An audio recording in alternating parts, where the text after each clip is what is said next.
আসসালামু আলাইকুম, কেমন আছেন সকলে? আমাদের চ্যানেল টেকনিক্যাল প্রজেক্ট। আজকে যে প্রজেক্ট নিয়ে কথা বলবো সেটি হচ্ছে ইউনিট কয়েল।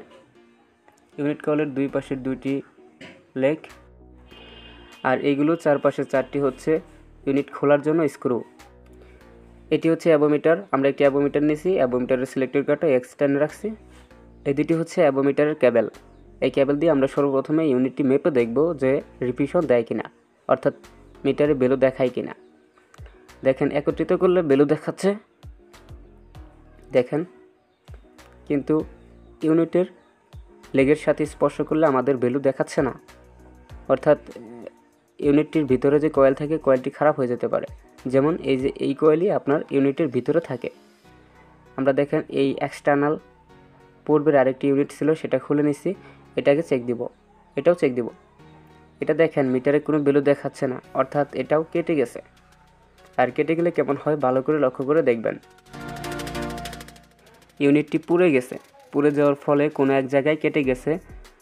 কেটে যাওয়াতে আমাদের ইউনিটটি কাজ করতেছে না, আমাদের ইউনিটটি সাউন্ড হচ্ছে না। এখন আমরা এই পূর্বের ইউনিট কয়েলটি রেখে দেব। এখন আরেকটি যে আছে সেটি আমরা স্ক্রু খুলে নেব। খুলে নিয়ে সেটির কয়েল বের করে দেখব সেটির পরিস্থিতি কী।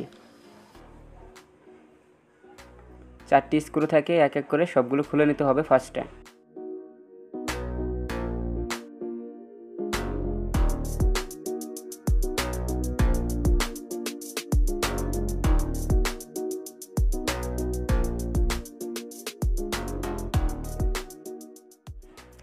আমাদের স্ক্রু খোলা কমপ্লিট।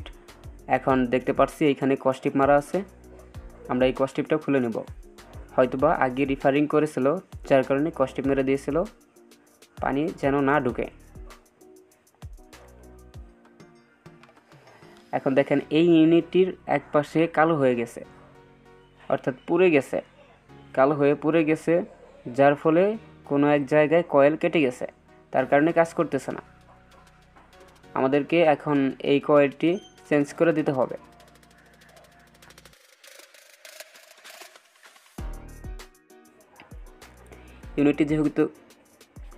ইউনিটটি যেহেতু খুলে নিছি, এখন ইউনিটটির উপরে এইখানে একটা প্লাস্টিক থাকে, এই প্লাস্টিকটি সরিয়ে নিয়ে এখন এইখান থেকে আমরা ইউনিটটি চেক দিব।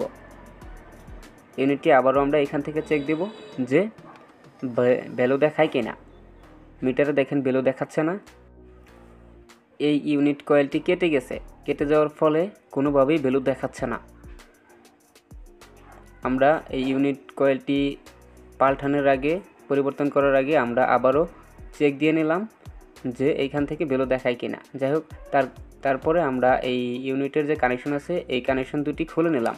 এইখানে বাজার থেকে এই ইউনিটগুলো এনে লাগালেই ঠিকঠাক কাজ করবে। এই ইউনিটগুলোর দাম নিতে পারে 50 টাকা করে, বা এদিক সেদিক হতে পারে। এই ইউনিট সম্পর্কে ছোট্ট একটি ধারণা দিলাম। ভিডিওটি ভালো লাগলে অবশ্যই লাইক, শেয়ার, সাবস্ক্রাইব করে আমাদের চ্যানেলের সাথেই থাকুন। Thanks for you.